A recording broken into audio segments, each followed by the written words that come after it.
I'm a 30-year-old woman and I haven't found a partner yet. I'm worried I'm getting too old to have a baby. What should I do? There are new technologies out there for women who want to plan for a family in future. One of these things you can do is to actually freeze your eggs when you're younger. I don't know, the older you get, the more men you experience in dating. You just gotta stand on your business, stand on your boundaries, your standards, because they will try to play in your face. And this is why I keep telling people, this dating stuff is hard. It's frustrating, especially when you only want one end goal. I don't want to fling. I don't want another situationship. I'm not trying to be outside and hoe around. I'm ready for my husband. So if anybody presents me with non-husband material, they gotta go. For all the beautiful girlies turning 30 this year, I just want to give you a reminder that this is exactly where you're supposed to be. Your life currently, as it is, it's exactly where it's supposed to be and nowhere else. Embrace this moment because you're about to enter your 30s, and I'm telling you, you're going to be so much more confident. You're going to have way more money. You're going to be telling people no way more often. You're going to speak your mind more. You're going to own your truth more. And guess what? You're going to eliminate the people that are not for you much quicker. And you're going to meet the people that are for you much faster. You're going to start going to therapy if you haven't already done so. And when you get to therapy, you're going to realize just how much more healing is required for you to navigate your 30s. And then you're going to be so happy that you didn't make any shitty decisions in your 20s that you now have to correct or live with in your 30s. Your 30s is going to be the time of your life where you get to travel the world, that you get to meet the amazing people that you want. If you are not married, if you don't have any kids, this is the period of your life where you're going to prepare for those things. If you're not in your ideal career, this is the period of your life where you're going to prepare for that career. If you don't have the best friendships, this is the period of your life where you're going to prepare for those friendships. So please, I'm just giving you the encouragement to know that this next decade is going to be the best.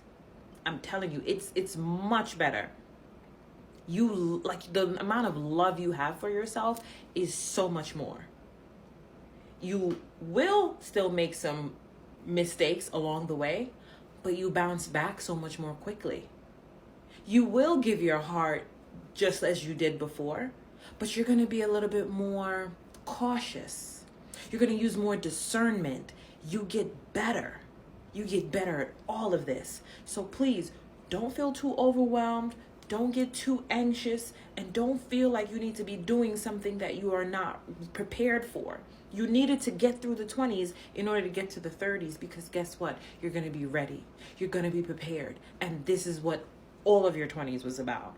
At what age did you wake up and realize that you no longer wanted to be a strong? I was 26 when I decided that I no longer wanted to be a strong, independent Black woman. I decided also that I'm tired of being in survival mode.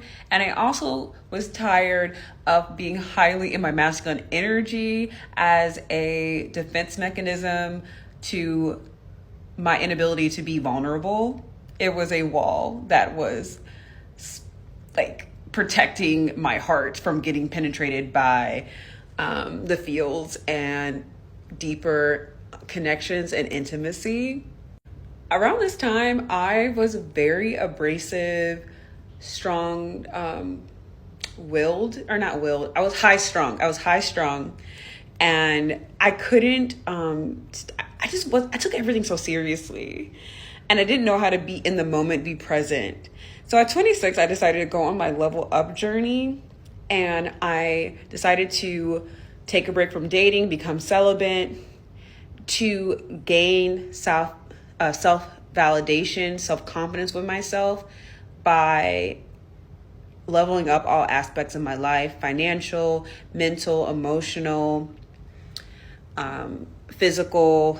And ultimately, I was able to build a really good life for myself.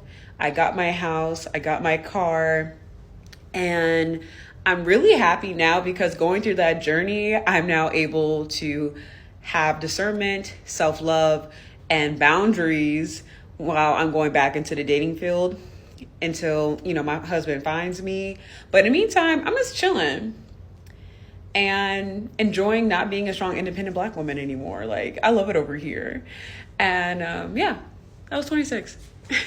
I saw a video of this girl, and she was saying she's almost 30 and she has nothing to show for it. She said she doesn't have a house, she doesn't have a man, she doesn't have kids, she doesn't have $1 million. And what I have to say to that is, whether you are 25 or 65, there is no limit to what you can achieve.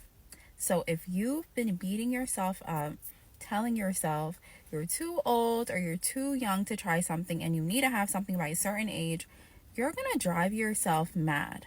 Forget about your age. Forget what everybody else is telling you to do. If you want to try something new, if you want to start over from scratch, approach it with an open mind and leave your preconceived notions behind you. If you fail, get up and do it again and again and again and again until you get the results that you want. Okay? What's that saying? When you're in your own lane, there's no traffic. Period. No distractions. I turned 40 6 months ago, and I want to share with you some of the things that I am way too old for as a 40-year-old woman who's single. Men who are still figuring out their dating goals. Now look, if you're figuring out your dating goals, that's absolutely fine. And I'm going to be real. I'm grateful that you put it into your dating profile, or maybe that you tell me that right now you're not looking for anything serious, because that means I can turn and run for the hills. As a 40-year-old woman, I know exactly what I want, and that is to create a loving, supportive relationship. And I think to be doing that, you've got to kind of be dating someone who wants the same thing. People who can't communicate clearly and effectively. Granted, communication is a skill, and if you haven't learned that by now, it's going to be really difficult for me to have a relationship with you, whether that's a friendship or a romantic relationship, because I just value honest, real communication so much. It's so important. And how can you really have a successful relationship if you can't communicate? I am way too old to be needing other people to do things with. Now, granted, it's really great fun to do things with a date, with a friend, but also it can be really, really great fun to go and do things on your own, like travel, go out, try new experiences. And at this point in my life, there is no way that I'm going to make my fun, my joy, and my adventurousness in life be dependent on anybody else. I am way too old to be waiting for the right circumstances just to be happy. We've all done this. I'll be happy when I get the job. I'll be happy when I meet my person. I'll be happy when I have that amount of money, when I have that house, when I have that car, when I have that pair of shoes. I think that making your happiness dependent on an external source is an absolute recipe for disaster. And happiness is something that we can definitely cultivate no matter what is happening in the external world and what we do and don't have. And yes, no one is perpetually happy, but I am so much happier, so much more of the time now that my happiness is something that comes from the inside out rather than from the outside in. Not believing in myself and telling myself that I am not good enough, which is something that I did for years and years and years. And trust me, I don't care how old you are too old to be doing that. Life is difficult enough without having an external voice that doesn't support us and that doesn't help us achieve what we want to achieve. So if there's anything that you do in this life, and before you embark on trying to achieve any goal or get to any destination, I strongly recommend that you pay some attention to that internal voice, work out whether or not it's supporting you. And if it's not, then it's up to you to turn it around. And you can do that. Let me know the things that you feel like you are too old for at this point in your life.